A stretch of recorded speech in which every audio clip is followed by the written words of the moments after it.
Ladies and gentlemen, here with the third open booth, and I'm going to invite my guests to come on in, and here we are. Of course, I'm Matthew Brown. Ladies and gentlemen, we're back, and we're just starting here. Today, my guest is Katie Flores, and we're going to get a little interview going here. So, well, firstly, Katie, tell me first, how do we know each other? We know each other because we are neighbors and we met at Hope Church. And you have taken a lot of family photos for us, and you were our wedding photographer. How many years ago was that? We got married in 2018. 2018. That's So been a minute ago. we celebrated 6 years this Mhm. June. Has it been all just marital bliss? I would not say that, no. Reality? There's some reality there. Marriage is hard. Yes. Yeah. It takes a lot of work and effort on both parts. So I'm gonna start where I start with almost everybody I interview, really, which is at the beginning. So tell me, now you're a Richmonder, or did you grow up somewhere else? No, I'm from Virginia Beach. Okay. Born and raised in Virginia Beach. Born and raised in Virginia And Beach. then I Tell me about came. your childhood. All right. I was raised by a single mom. Never met my dad. My mom struggled with substance abuse my whole life. So, Now you say that very, very sing-songy, but what does that really mean? it really means that I had to grow up very fast and Again, that's just something people say. I had to I don't want to, provide for myself a lot. but what did that really mean?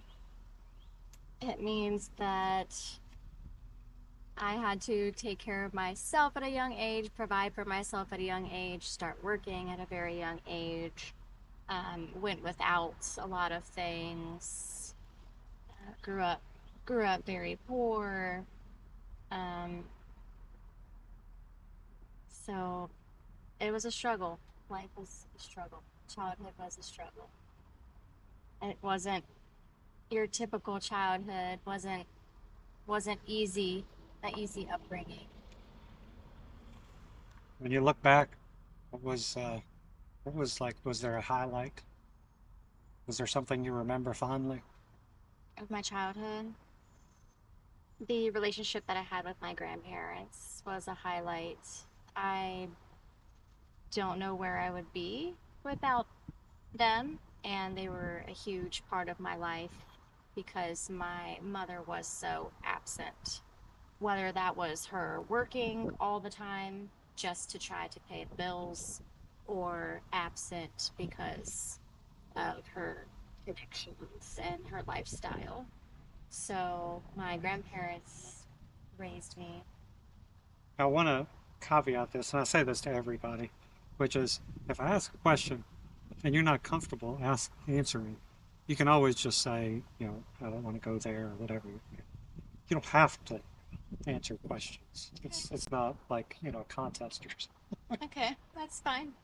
So what was what was so special about your grandparents? What was it that was so special?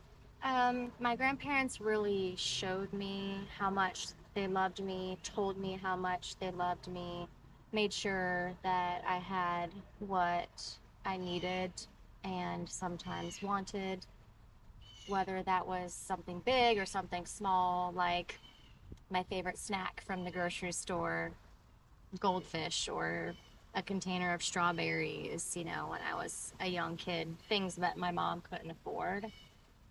And so I really didn't have that same kind of love. I didn't receive that same kind of love from my mom. So I think that's why my grandparents were so special to me.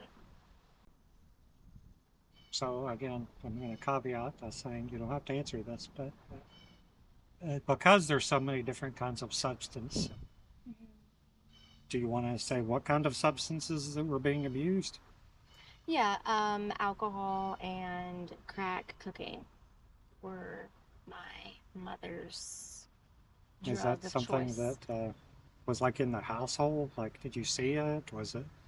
I just want to. Oh, there were plenty of situations and instances where, yes, I found drugs, I saw drugs, Now, when was you were asked, I was asked to hide drugs by her or by her by her, friends or something like by that, her. or was there encounters like with the law, things like that, Oh, or plenty, yes. yeah, My mom was in and out of jail, in and out of rehab my whole life.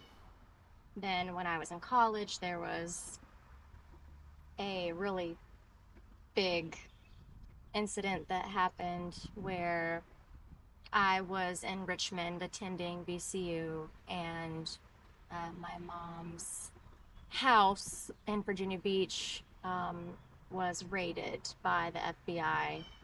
Um, Apparently, the FBI had been watching her and following her for quite some time, watching the drug dealers come in and out of the house, following the drug dealers. There were actually undercover officers that acted like a buyer and bought drugs from my mom and from her drug dealers. So my mom was basically running a crack house and a drug ring, a big drug ring, and the house was busted by the FBI. So everything was rummaged through, thrown everywhere. There wasn't a drawer that wasn't taken out of the dresser and overturned.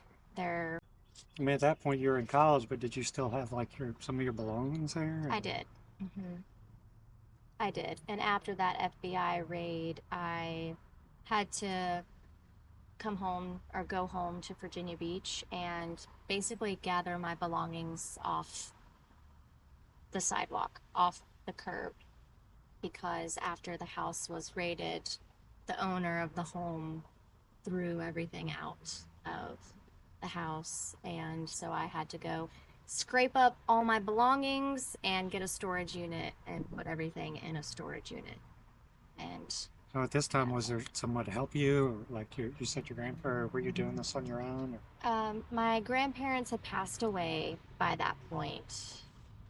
And so I had a friend help me and a father figure that I've had in my life since middle school helped me get out of that situation and get all my belongings to a safe place.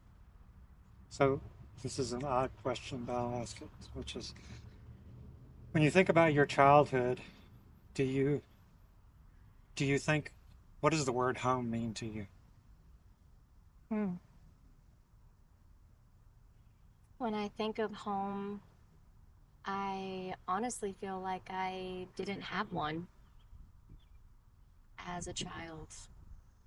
Uh, a home is supposed to be somewhere safe and loving and a place that you know you can always go back to or want to go back to. And I never wanted to be home. I was always involved in extracurricular activities, always staying at friends' houses because I never wanted to be home. Um, I didn't feel safe being home. So that's what, when I hear the word home, that's what that feels like to me. So it's kind of like a disappointment sort of thing, Oh, yeah. Oh, yeah.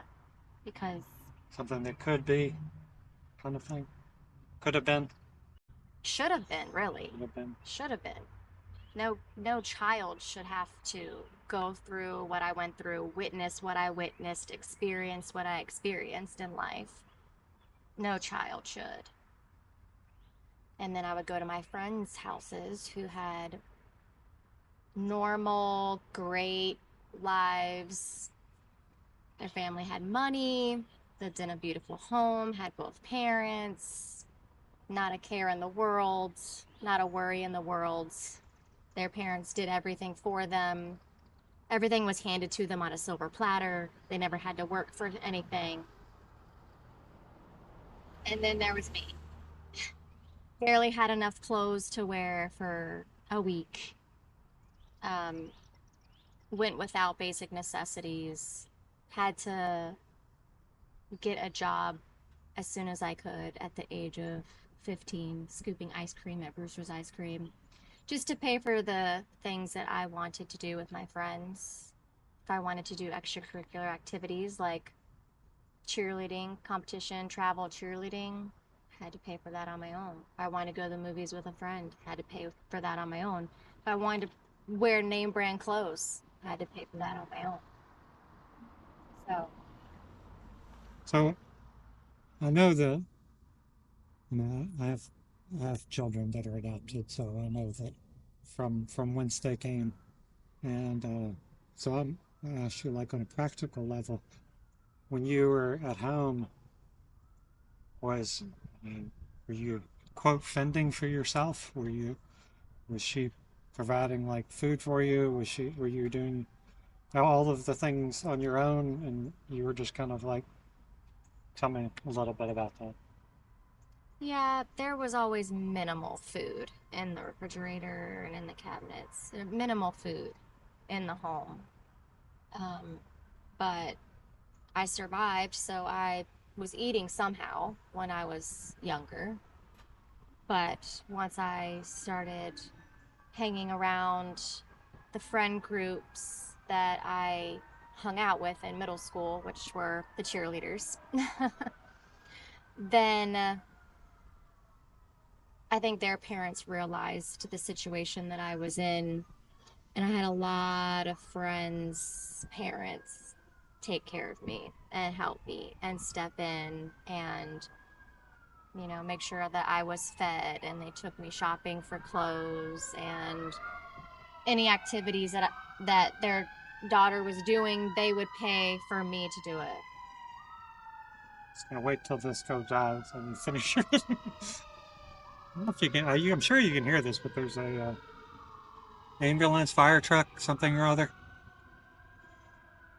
So your friends' parents were helping you. Yeah, my friends' parents stepped up to make sure that I did not feel left out or excluded and that I was fed basically.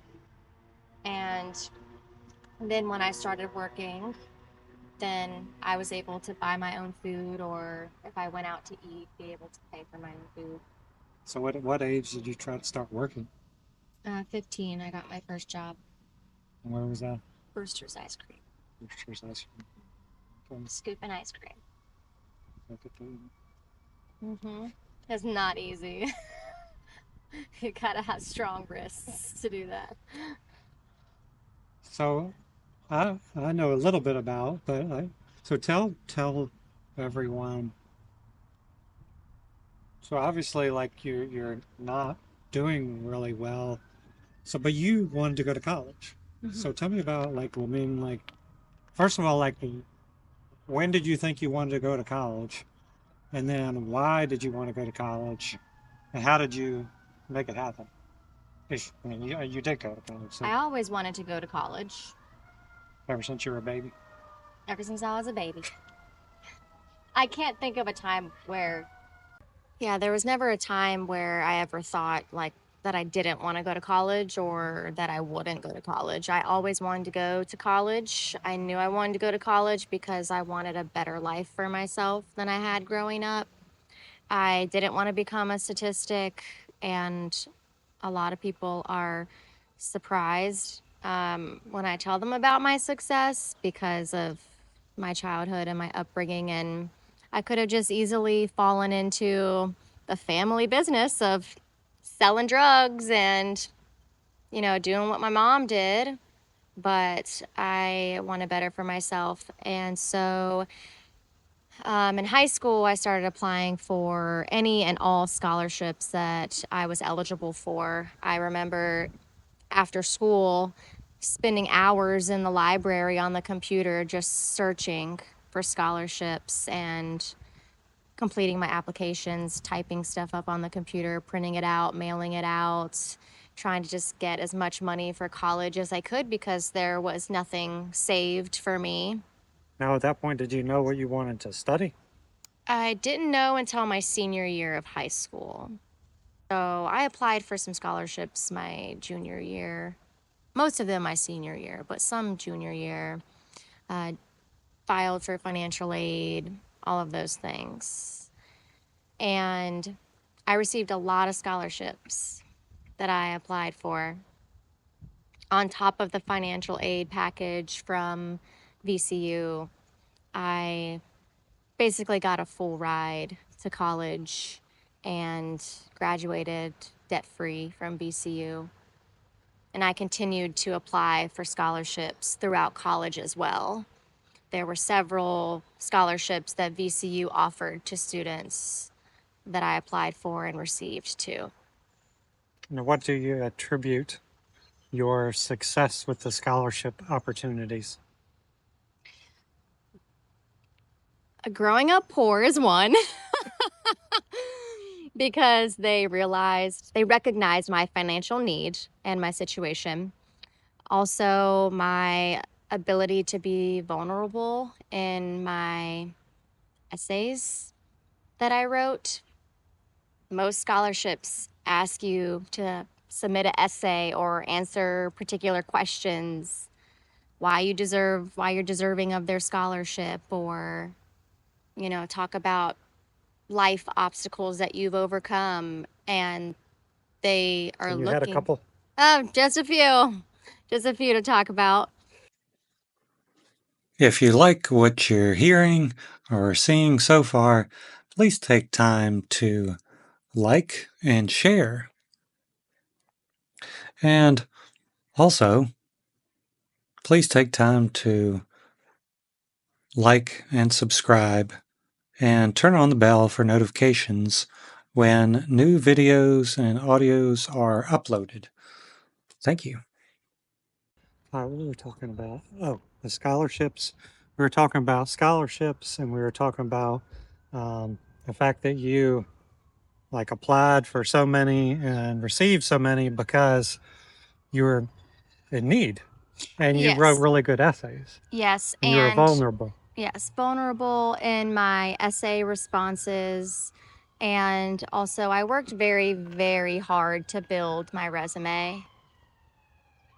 So I was involved in after school activities, SEA, cheerleading, captain of the cheerleading squad, chorus, madrigals chorus, and excelled academically. So I all was of just those. laughing because there was another fire truck or something going by.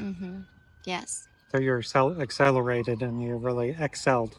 Yeah. So a combination of all of those things with building my resume, having an impressive resume to Now, submit in with high your. school, is that when you started doing, you said cheerleading, but I remember when we met, there was something called at the church we were going to called Nerd Night, and you did a presentation on the fact that you're in pageants kind of thing. Yes. So did that start in high school? Yes. Okay. Now, was that a good experience? Yeah, it was. I competed in the Miss America organization, and I received several thousands of dollars to help pay for my college education. So that's why I did it. It's why a lot of girls do it. Not all, but I saw a little. not all.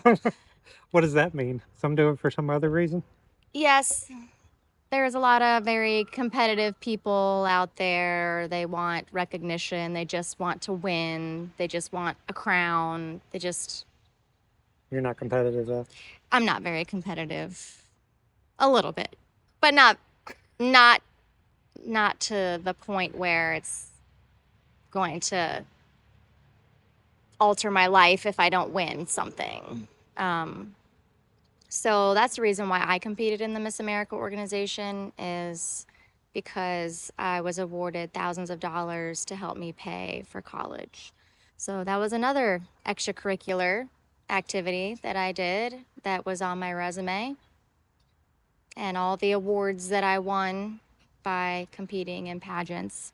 So when I did that nerd night, if you remember, it was Miss Congeniality, because I spoke about doing pageants and being a beauty queen, but also talked about my job at that time, which was I was a medical legal death investigator for the Office of the Chief Medical Examiner. Well, that's a good segue because we were talking about college, and then Hmm.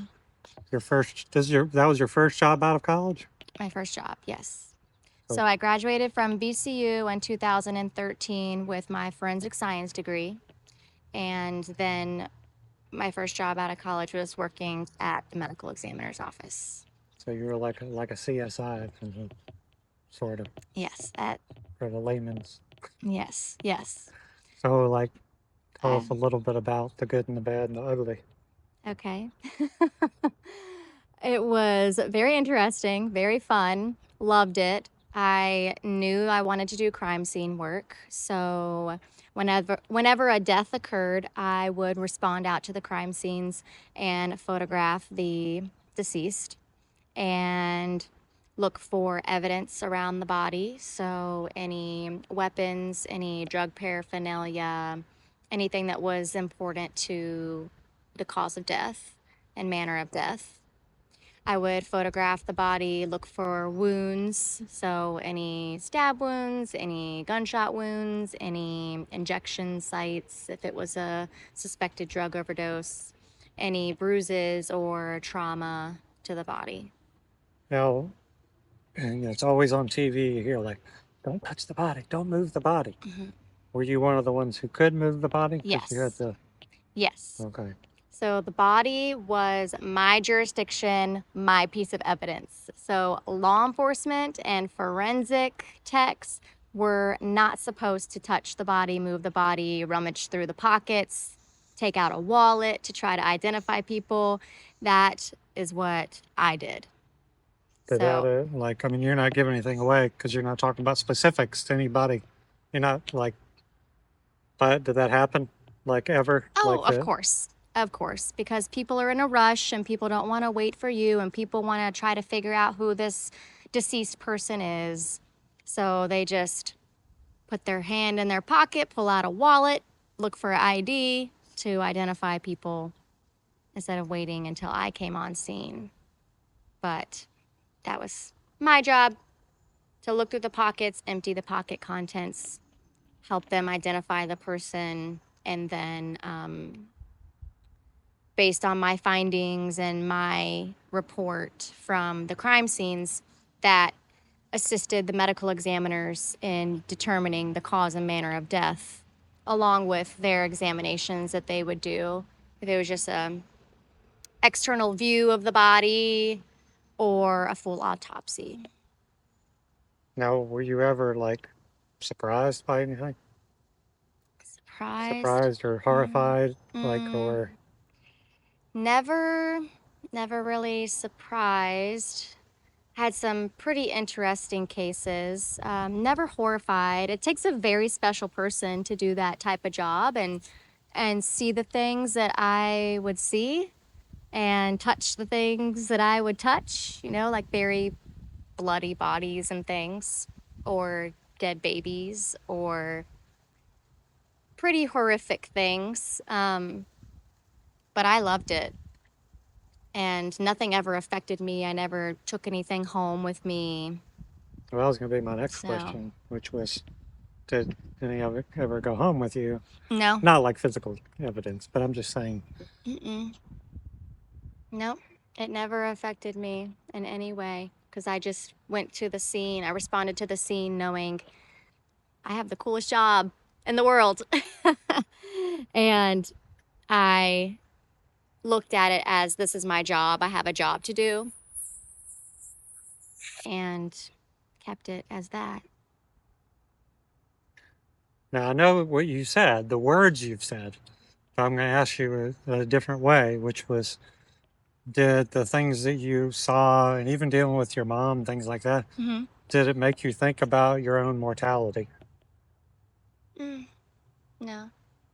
Yeah. Mm-mm.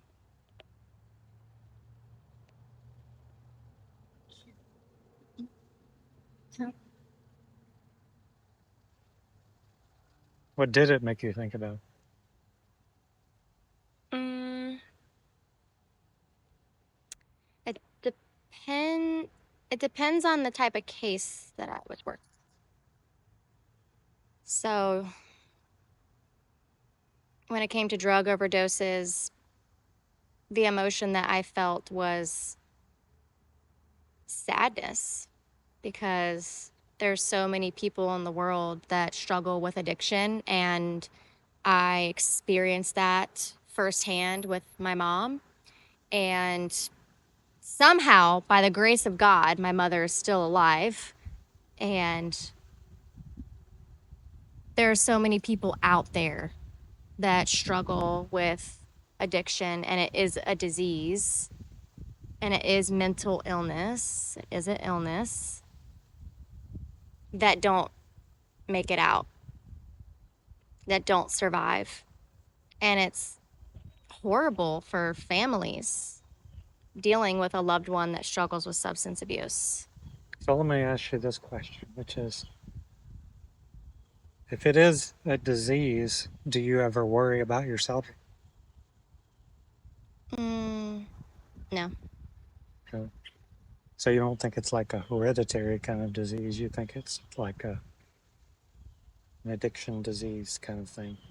What do you mean by disease? Like, and how does that? Tell me about it. Okay. It can be hereditary for sure.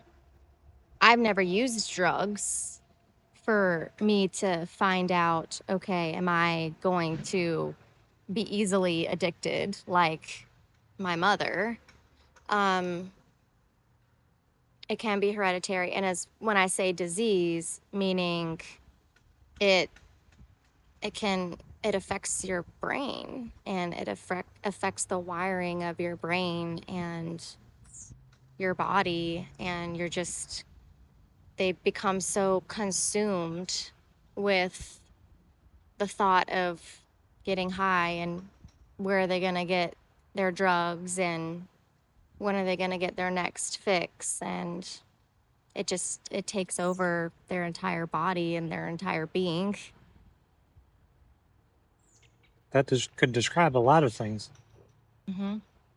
I said to somebody one time, I think that there are certain people, now whether it's hereditary or whether it's just a predilection, there are certain people who have addictive personalities. That's the word I used, which is, and I think it can have the possibility of running. This is not medical. This is just my opinion. Can have a possibility of like running in families. Like Yes. some families are more predisposed to being Yes. addicted to things Yes. or addictive behaviors. Yes. And so I've observed in like my own family that like the unless there is kind of I would call it maybe like an off ramps, then the easy addiction things are the alcohol, the drugs, the fill in the blank with those things that are that when that addiction Mm-hmm. space is filled, Mm-hmm. it overwhelms the system. It just has to be constantly filled. Mm-hmm. Whereas like others can find like a more healthy balance with that addictive stream and like fit it into know that I guess big part of it is knowing it, knowing that there is an addictive part of your personality that has a pretendency to want to do things even if it doesn't make sense. Mm-hmm. And like once you know that, then that's the first step in like making it not happen. Mm-hmm. I Yeah. guess you could say. Yeah. Awareness is good. Yeah. Awareness is good. And setting yourself up for success to not go down that road.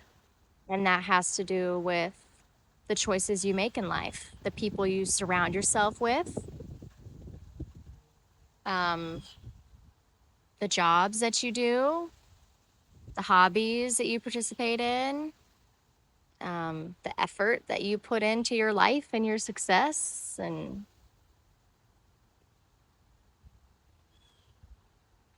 I think then that I've said this to different people too. I think that everyone has a it's part of addiction, but it's kind of a more overlying thing, which is everyone has this kind of hunger for something. And purpose. yeah, but it's almost like more. It's more like grounded than like a ethereal purpose. Like purpose is like this. That's this. This the heavens kind of like, but like this more grounded thing is like a hunger. Like it's something that's like can be satiated for a time. And but I think that like a lot of people will go through and try to figure out that thing to stave that hunger. And with if you have that personality that has addictive personality, it it tries to fill that hunger with this overwhelming need for whatever that addictive thing is, Mm-hmm. to fill that hunger space. Mm. And my personal like kind of overview of that at least for me, and I know a lot of other people, is that there's and then in the Bible, God, Jesus uses himself as he said, I am the bread of life. Mm-hmm. And that's speaking to a very basic need, the very basic need for nutrition, Mm-hmm. for something that provides nourishment. Mm-hmm. And I think that's kind of like something that can go overlooked sometimes in like the broader ideas of addiction and disease and like all these other things like that. That we all have a hunger, like that's down on the most basic level.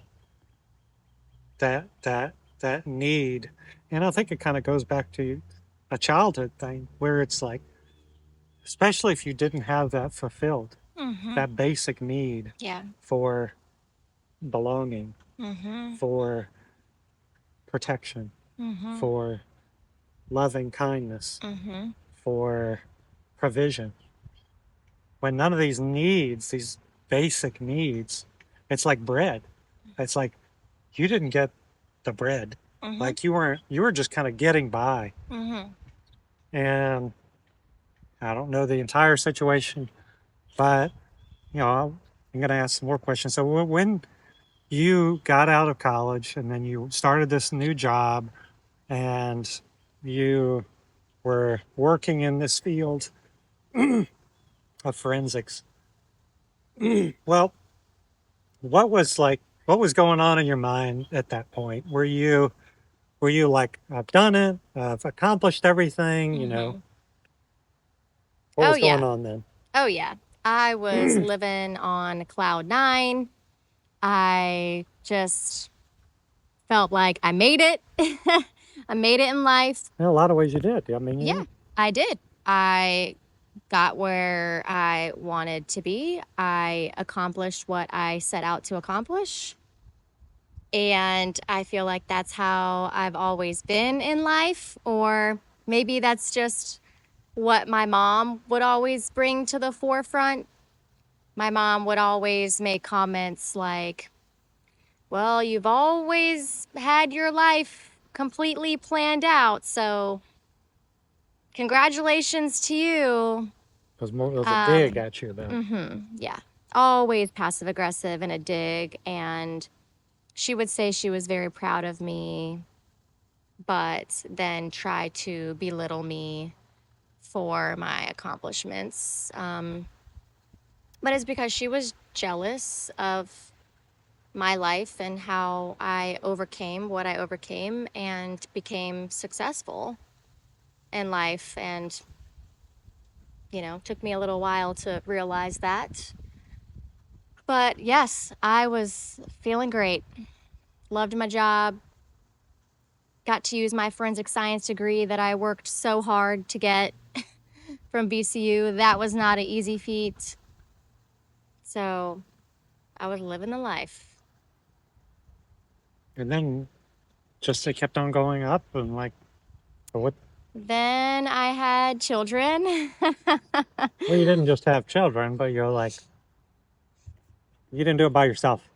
Oh, yeah. I skipped a few steps.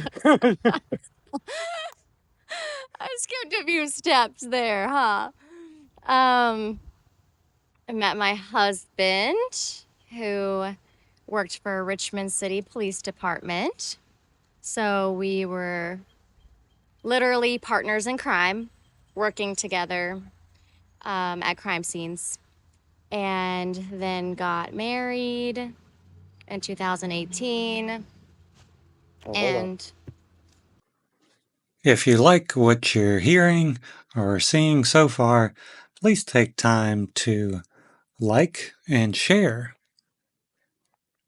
And also, please take time to like and subscribe and turn on the bell for notifications when new videos and audios are uploaded.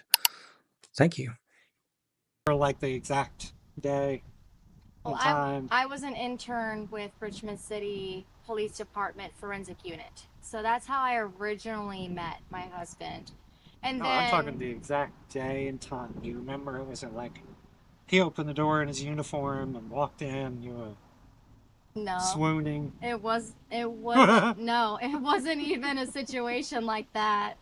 I never thought he would be interested in me at all. It was a surprise. Oh. And so we originally met when I was an intern with Richmond City Police Department. And then after I graduated from college, I returned to Richmond for some job interviews. And that's when I reconnected with him in preparation for these job interviews. And then after hanging out, he just wanted to continue to see me. And so I came back to Richmond a few times to visit him. And then I was shocked when he called me his girlfriend one time when we were out to dinner. We saw someone that he knew, and he introduced me as his girlfriend. And I was taken back by that because I didn't know I was his girlfriend. What did you think you were? I didn't know. We were getting to know each other and hanging out. So then I was like, oh, okay, that's what I am. All right. And then I eventually moved in with him. We got married in 2018, had our first son in 2019. And once I had my first son, I realized how hard it was to work where I was working and be a mom. It was very challenging. And so I went to work at the Virginia Department of Forensic Science for a little while. And that was not the best fit for me. And then I now work for the Department of Health Professions, doing investigations for them. And it is the best place to work. It is conducive to families, and there's freedom and flexibility. There's understanding that family comes first. There's grace offered by your supervisors and managers. I have the best supervisor, and that truly makes a difference. So that is where I'm at now. So we have to rewind because we left out something that I know about your story because I actually helped you with it a little bit at one point, which is, and you tell where it got started with you. So you tell the whole story about like you have a charity, but rewind to like when you first Okay. thought about doing it, and like where it is. Okay. Yes. So I also have a nonprofit organization called Teens Without Two. And I started Teens Without Two in 2013. And it was my platform. Where were you at that moment? 2013, I was in college. At BCU? Okay. And I was competing in the Miss America organization. And when you compete in the It's a Miss, little windy, by the way. yeah, We are outside. This isn't a green screen. when you compete in the Miss America organization, you have to have an organization or a platform that you promote. And instead of just picking some random organization like Breast Cancer Association or something like that to support, I wanted to create my own.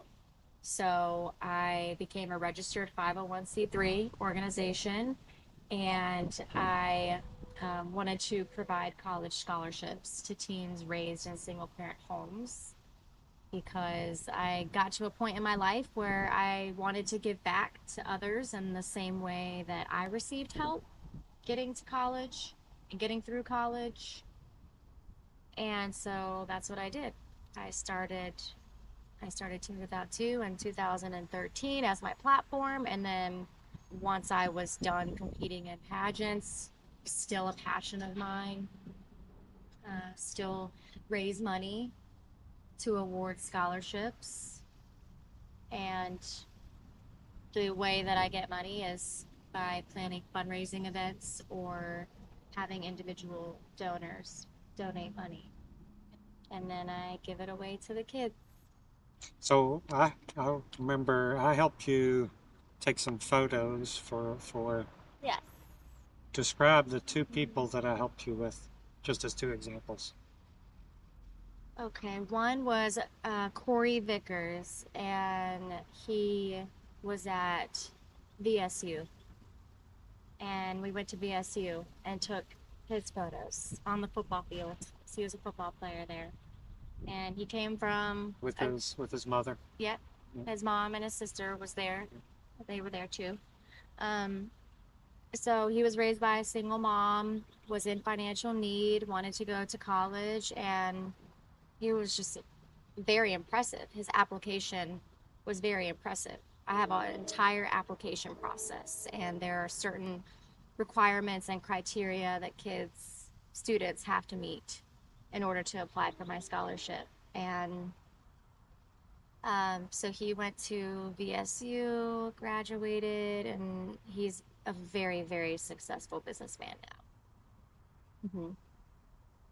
And I recently caught up with him and got an update from him, and he was just so thankful for the help that I provided to him. And even though I feel like it was just a small part in his big journey, I have to do a follow-up video with that. yeah, I still feel great that I was just a small part of his journey, and he is still so thankful and grateful for the scholarship that I gave him. And he told me, let me know how I can give back to Teens Without Two. So now he's in that place in life where he wants to support Teens Without Two, and he wants to give back in the way that he was helped, which I love. That it's just come full circle. Who was the other person? Do you remember? Who's the other person that you We went to her graduation on Churchill, I think it was. It was in an older, like it was like charter schools or something like that. Oh, Ashari White. Yes. Ashari White went to James Madison University and graduated. And now she is living and working in Harrisonburg. She is doing ministry work. So she is doing God's work. And she is happy and doing great as well. Well, so this is a hard segue, but you have tattoos, and some of them are Bible verses. I see that. Now, what is this one that's very direct to the probably the camera can pick it up. Yeah, this is Romans 12:2. Do not conform to the pattern of this world, but be transformed by the renewing of your mind. That's one of my favorite Bible verses. What is well, first I want to go back real quick. So, how many scholarships have you given out?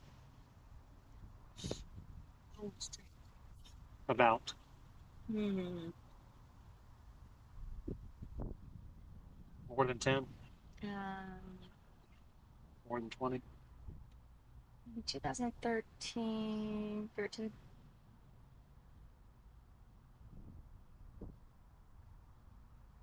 Yeah, I would say 10 to 12. No, maybe And 15. they're like always the same amount. No. When I first started Teens Without Two, it was a smaller scholarship amount. 250, 500, 700. And then as I got more money coming in from donors and fundraising events, then I was able to award $1,000 scholarship. And then it also depended on how many scholarship applications that I received each year. And after reviewing the scholarship applications, if I had two applicants that just blew me out of the water and I just fell in love with them, then I would say I have to give both of them a scholarship. So there were some years where I couldn't just pick one winner. There were some years where I picked two winners and awarded two students $1,000. So, how does somebody find out about that? You can go to my website, teenswithout2.org. It'll tell you all about my nonprofit and the scholarship requirements. It has the scholarship application forms on the website for you to download and fill out. Tells you all of the documentation that you need to submit with your application. And so the application typically opens January each year and then closes in April. So students have from January to April to gather all the required documents and mail in the application to me for review. So then after that deadline, all the received applications are reviewed and then a winner or winners are selected and they're notified and they're able to get the scholarship money sent to the school by the time they're graduating if they're a senior, a high school senior. Because when you're about to graduate high school and you've applied for all these scholarships, you want to know, okay, which ones did I get? How much money do I have coming in? So Sure. that's the reason for that timeline is I want kids to know before the end of the school year if they receive the scholarship or not. Well, at this point in time, which is 2024, Mm-hmm. I have two kids that are still in college. Mm-hmm. One's at VCU, one's at JMU. The one at JMU, I remember like the day that we went to the orientation and stuff like that. I talked to him about, kind of my expectations and what the temptations were about going to school and things like that. And within the first year, much to like what I didn't want, but he was an adult at this point. He got his ear pierced. He got a tattoo. Not things that I approved of. I was a little bit upset about it, but I my wife kind of said a few things to me. She was Mm-hmm. nice, but Mm-hmm. so I sat down with my son, Mm-hmm. and this was after he had already gotten two or three tattoos at this point that I knew about. And I just sat down in his room. I was like, tell me about your tattoos. Just tell me about like, what was the first one? What are the other ones? Tell me about them. So he showed me his first tattoo. He's like, this one right here. And he folded up his sleeve and he's like, What is it? What that's, was it? that's the date that I got adopted by you. And Aww. so of course I felt terrible. Aww. That is so sweet and meaningful. Yeah. And he went through some of the other ones. And he's like, that really doesn't mean anything. This one's just cool. You know, Okay. some of them have more meaning than others, but Mm-hmm. it's gotten me onto this point where I almost always, when I see people with tattoos, I, even if it's like random person in the grocery store, I'll just say, tell me about two things, if it's okay. What was your first tattoo that you got? So I'll ask you that. What was your Okay. first tattoo you got?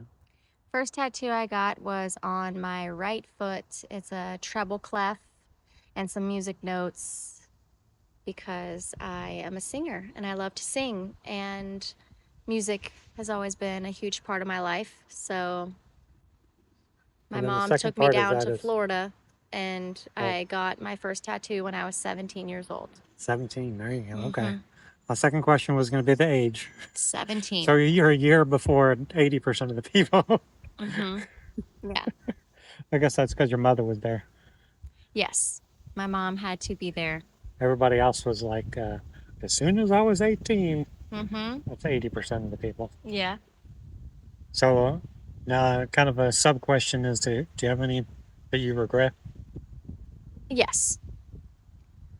Do you want to go into detail or no? No. Fair No. enough. We I said won't. you didn't have to answer. Yep. But I wish that I had a mother that would have been like, oh, let's think about that for a little while. Well, Or I met a young lady just the other day and asked, oh, I said that, I said the whole thing. And she's like, well, I got the first one when I was 18. And she had like a few on her sleeve and around different. She's like, I regret every single one of them. I wish I would never gotten any. oh wow. And I was like, oh. I was Okay. like, Well, I don't feel that way. well, I mean, it's just But so like, yeah, it's just yeah, interesting. there are a few where I'm just like, oh, that could have been like put on a necklace or something. Take it off, take it off, take it off. Yeah, yeah. Hmm. But I didn't have a mother there to help guide me or guide my decisions or really deter me from making impulsive decisions. Young, you know, young and dumb, young and dumb decisions. So tell So me that's my if excuse. it's all right. So, what is the we met going to we actually met at this we didn't meet at this building, right? So No. we were going to the you and your husband were going to church at Hope, and I was going there, and then we started meeting in this building. So Hmm. the background is this is Thomas Jefferson High School.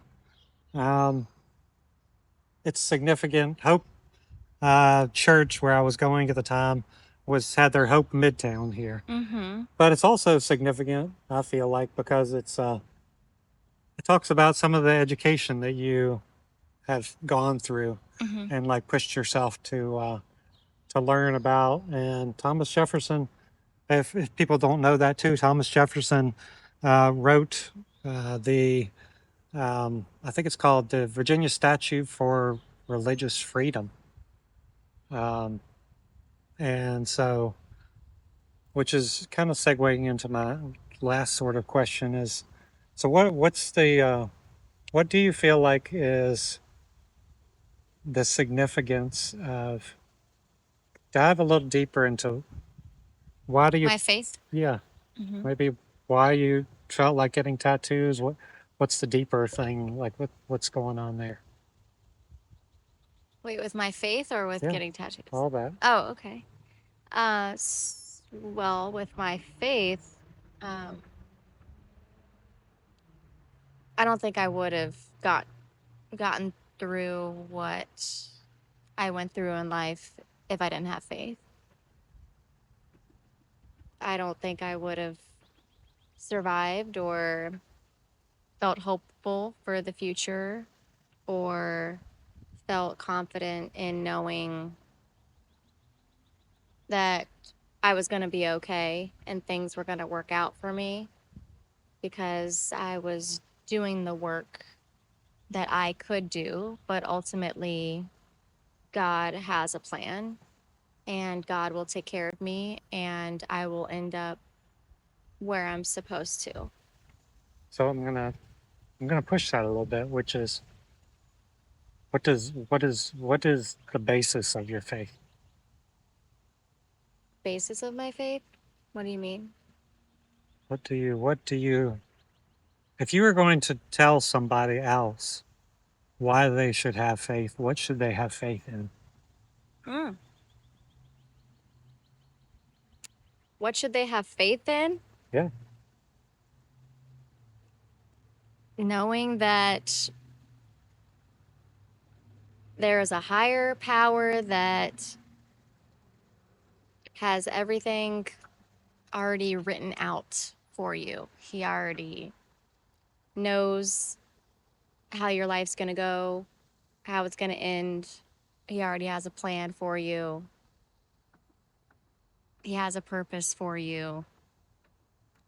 You don't need to spend so much time and energy trying to figure everything out on your own or feel like it's up to you to figure everything out on your own or purpose. What is your purpose?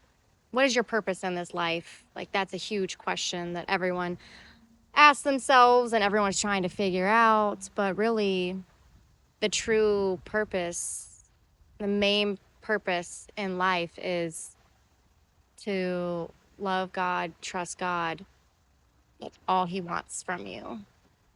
That's all He wants you to do. Because if you have that strong relationship with Him, then that's the most important relationship that you're ever going to have in your life. So you have that strong relationship with Him, then you'll feel just completely different having that relationship with God. You won't worry as much, you won't stress about what you're supposed to be doing. You'll have more peace knowing that there's already a plan for me. What if the plan was like one of the apostles, which is like to be persecuted and put in prison and to be crucified upside down? Next question.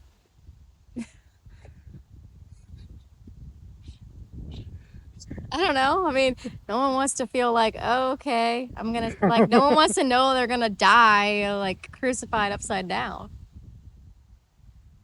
Yeah, like most of the apostles, like I think 10 of the 11 and then the 12th was killed because of their faith.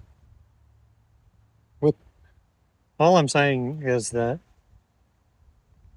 I do believe that if you have a relationship with God, and I think you may be saying it, but I'll say it the way that, which is that. So my photography business is called Created Photography. I think I've said that, which is that. So I believe that everyone has been created in the image of God, Mm-hmm. and they all have a value that's because they've been created. Now, I think that the real thing is that we're all mistake makers. We make mistakes, and the mistakes we make are called sin. It's basically like we're saying to God, I know, God, that you have like all the good stuff in the plan, but I want to do it my way. Mm-hmm. So the biggest thing to say to God is, I don't trust your way. I want to do it my way. Mm-hmm. That's kind of the underlying basis of what sin is. Control. I want to do it my way. My Mm-hmm. way is the best way. Mm-hmm. And so Jesus was the one who kind of came, not kind of, he did come and he did live a perfect life. And he did not only show everybody how to live and like how to treat your enemies and how to love your neighbors, but Mm-hmm. also, like, truth is, he died on a cross. Mm-hmm. He was put to death. But the thing is, he didn't sin. So because he died on the cross and didn't sin, he took on our sin. Mm-hmm. And like the faith part is following and saying, I can't do it my way. I Mm-hmm. trust your way, Yeah. the sacrificial way. And the way is to believe and trust Mm-hmm. that you took on what I couldn't take on. Mm-hmm. And you came back to life again to prove that we can have life Mm-hmm. through his life. Mm-hmm. Now, I think that it's great the fact that once you believe that, he says these wonderful things, which are, do not be anxious for anything, but in everything by prayer and petition with thanksgiving. Let your requests be known, and the peace of God, which transcends all understanding, will guard your hearts and your mind in Christ Jesus. That's the Peace. incredible peace. Mm-hmm. Peace. That's beyond the world, beyond all understanding. Yep. I think that's what you were getting at. Mm-hmm. Maybe putting a couple words in your mouth, but I Yep. think I know a little bit about you. Yep. Yep. The I think peace. Peace. well, we got some people coming out of the school here. Actually, you know, I think that we're running at the end, and we've covered a lot. And I think that a lot of people are going to be interested in hearing your story. And I think it's now. I will say, I'll ask you this question: if you believe and have faith, does it make everything easy? No. Is it easy being a parent and a wife? Oh no. No. That's No, I'll be the first to tell you. No. Motherhood is not easy. It's the hardest thing I've ever had to do. And I've been through some hard stuff. Motherhood is hard because I have no support system. I have no help. I get no breaks. I don't have a shining example that was set for me on how to parent. I don't have anyone to go to and ask, what do I do about this? What do I do in this situation? So it's been a lot of hard work for myself, a lot of reading parenting books, listening to podcasts, reaching out to other moms for advice, having mentors to figure it all out. And I still don't have everything figured out because everything changes day by day. But I'm just trying my best. It's also come with a lot of healing. I had to do a lot of healing work for myself to be able to show up as the mom that I want to show up as for my kids. Do you think you have a home now? I do. I do. I have a safe, loving, steady home that I get to go to every day that is full of love from everyone in it. That's a big blessing. Mm-hmm. It is. I do feel blessed to have that now. Sometimes it's like there can be turmoil, and there can be like the what is that? I guess you could say the tremblings, the seas are all like this everywhere. But like, you know, to know that you can just like have a home, but also have was it cut off anyway. Ah, That's the end of that one. camera is what? Powering off. Oh, okay. But these two are still going for a second. We'll just finish and say, very good. And we'll leave the booth open.